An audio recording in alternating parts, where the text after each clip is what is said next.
ہمارے ہاں معذرت کے ساتھ محافل تو بہت ہیں، جلسے اور خطابات تو بہت ہیں. بعض اوقات لوگ ہم سے بھی سوال کرتے ہیں کہ جناب اتنے جلسوں کا، اتنے دروس کا کیا فائدہ ہوگا؟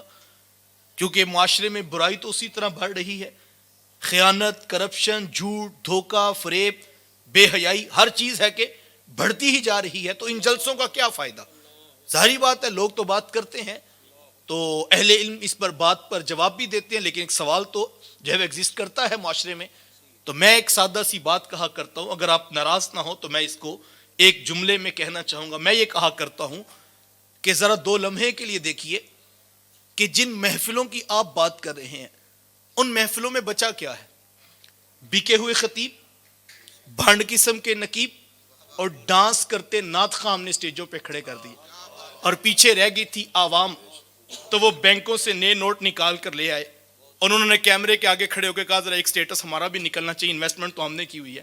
تو اس طرح کے جناب 100 کیا 1 کروڑ جلسے بھی آپ کر لیں کوئی فرق نہیں پڑے گا. اپنے بھی خفا مجھ سے ہیں، بیگانے بھی ناخوش، کہ میں زہر حلال کو کبھی کہہ نہ سکا قند. بات وہی کہتا ہوں جسے سمجھتا ہوں حق، نئے ابلائے مسجد ہوں نئے تہذیب کا فرزند. میں آپ سر شام سے بیٹھے ہیں، اور میں اور دیگر علماء اور دیگر لوگ بھی قیمتی وقت نکال کر آپ کے ساتھ کھڑے ہیں. لیکن اگر ہم صرف اسی جلسے کے ساتھ ایک بار یہ عہد کر لیں، میرے استاذ مکرم تو ہمیں فرمانے لگے کہ یار بندہ اگر تقریر دھیان سے سن لینا تو شاید زندگی میں ایک تقریر بھی کافی ہوتی کہ جو سنے پھر اس کے اوپر عمل پیرا ہو. ہمارے ہاں صرف سننے تک محدود رہ گئے ہم، اور سبحان اللہ کی داد کے ساتھ ہم اٹھ کے چلے گئے، اور 1 انچ بھی ہم بدلنے کے لیے آمادہ نہیں ہیں. بعض اوقات ہم دیکھتے ہیں کہ جو منتظمین محفل ہوتے ہیں، جس دن محفل کروا رہے ہوتے ہیں اس دن بھی وہ نماز پڑھنے کے لیے تیار نہیں ہوتے.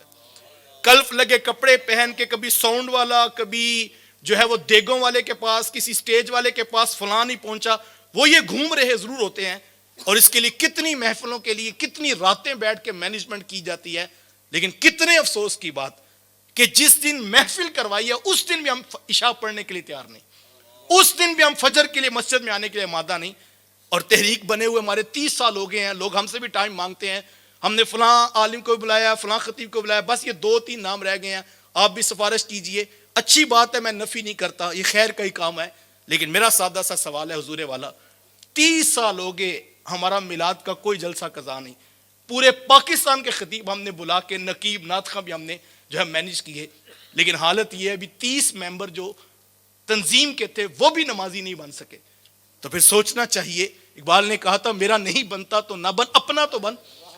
اگر یہ دین کے نام کی سجی ہوئی ہماری مجالس ہیں تو مجھے اپنا محاسبہ کرنا ہو. دیکھو ہم اتنا جہاں بھی آپ انویسٹ کرتے ہیں آپ سوچتے ہیں 10 بار. ویسے تو میں نے کسی درس میں کہا تھا، ویسے ہم اتنے دانا لوگ ہیں، اگر ہم 180 روپے 1 درجن کنو کے دے رہے ہیں تو ہماری ڈیمانڈ ہے 12 کے 12 ٹھیک ہونے چاہیے.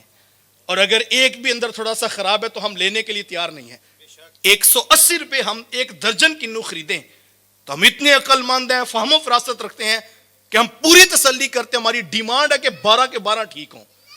لیکن 1.5 لاکھ کے ہم نے خطیب بلائے ہوں اور لاکھوں روپے ہم نے نام دین کے اکٹھے کر کے جلسہ ساری رات کروایا ہو، اور بھنڈ قسم کے نقیب اور ڈانس کرتے نعت خواں ہوں، تو معذرت کے ساتھ پھر مجھے اور آپ کو سوچنا ہوگا.